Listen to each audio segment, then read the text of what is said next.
रखते हुए 3 कदम उठाए थे और चीजों के अलावा। एक, गौड़ा रिवर फ्रंट पूरा सर्वेक्षण करवा दे। दूसरा जू, और तीसरा आईएसबीटी।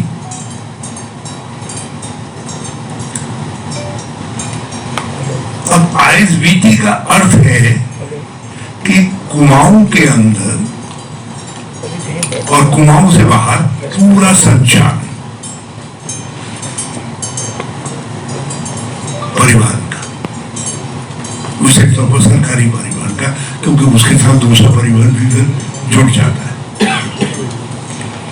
लेकिन जो is now A forgotten issue, इसको भाजपा ने कोल्ड स्टोर में डाल दिया है, जिसपे 2-3 करोड़ रुपया खर्च हो गया था। और आईएसबीटी की कोई चर्चा नहीं हो रही, और रिवर फ्रंट आईएसबीटी बनते बनते शुरू होते होते पता नहीं किस गड्ढे में दबा दिया है इशू को, आईएसबीटी के इशू। और रिवर फ्रंट तो ऐसा लगता है जैसे भाजपा के लिए इस शब्द का कोई महत्व नहीं, क्रिपल्ड हो जाएगी, कम हो जाएगी। यदि जिस तरीके की अंधाधुंध प्लानिंग से बिना दीर्घकालिक विचार के चीजें हो रही हैं, यदि यही क्रम जारी रहा तो यहाँ की पूरी ये जो है ये भंग हो जाएगी और पूरा क्रिपल्ड हो जाएगा, और ये एक सफोकेटेड टाउन के रूप में, और यहाँ का पूरा एरिया जो है उसके साथ उसका शिकार होगा। काला ढूंगी, तुम लोगों लीची खेची, काला ढूंगी लीची खेची, जरूर जरूर। इस समय मुजफ्फरपुर की लीची को कोई मुकाबला कर रहा है तो वो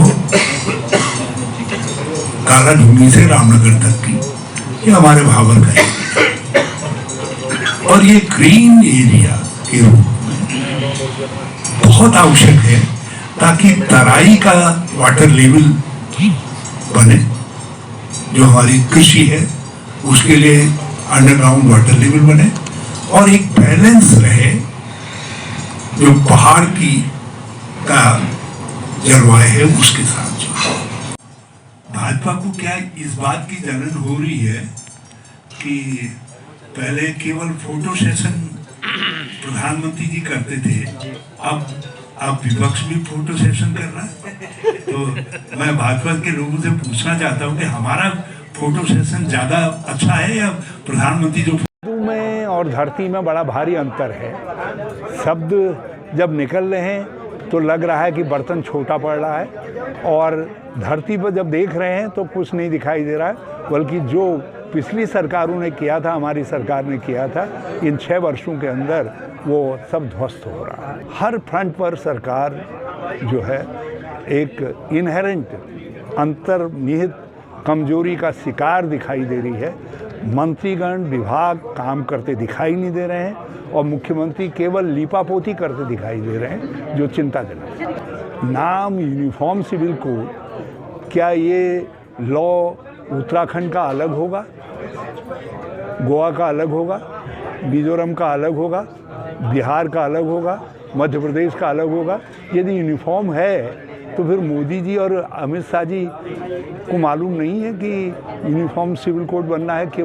केवल ये सपने में uniform civil code Shri Dhami को ही दिखाई दिया है। मैं क्या राय उठा करके कर रहे हैं, मैं इस पर कोई टिप्पणी नहीं करना चाहूँगा, लेकिन यूनिफॉर्म सिविल कोड हमारे संविधान में हमारे नीति निर्देशक तत्वों के तौर पर नेहरू जी के पहल पर अम्बेडकर जी ने सम्मिलित किया था, तो हमारे संविधान का हिस्सा है। और यदि उस पर कोई पहल करनी है तो केंद्र के स्तर पर पहल होनी चाहिए।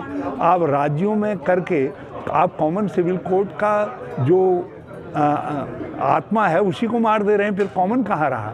फिर तो हर राज्य का टुकड़ा टुकड़ा टुकड़ा टुकड़ा कानून हो गया। तो श्री धामी क्या टुकड़ा टुकड़ा कानून बना रहे हैं या यूनिफॉर्म सिविल कोड बना रहे हैं? और यूनिफॉर्म सिविल कोड बना रहे हैं तो फिर मोदी जी और अमित शाह जी और लॉ मिनिस्टर जो आज के हैं मेघवाल कि वो जो है क्या कर रहे हैं, जौ छिड़क रहे हैं, कुछ और काम। ये सारा झूठे आंकड़े देने में भाजपा और भाजपा की सरकारें सिद्धहस्त हैं और ये कुहासा हटेगा, एक दिन ये भ्रमजाल टूटेगा, सत्यता सामने आएगी, इसका मुझे भरोसा है। तो स्किल डेवलपमेंट से लेकर के जितनी ऐसी पायनियर योजनाएं इन्होंने घोषित की हैं वो सब कहीं धरती पर नहीं है।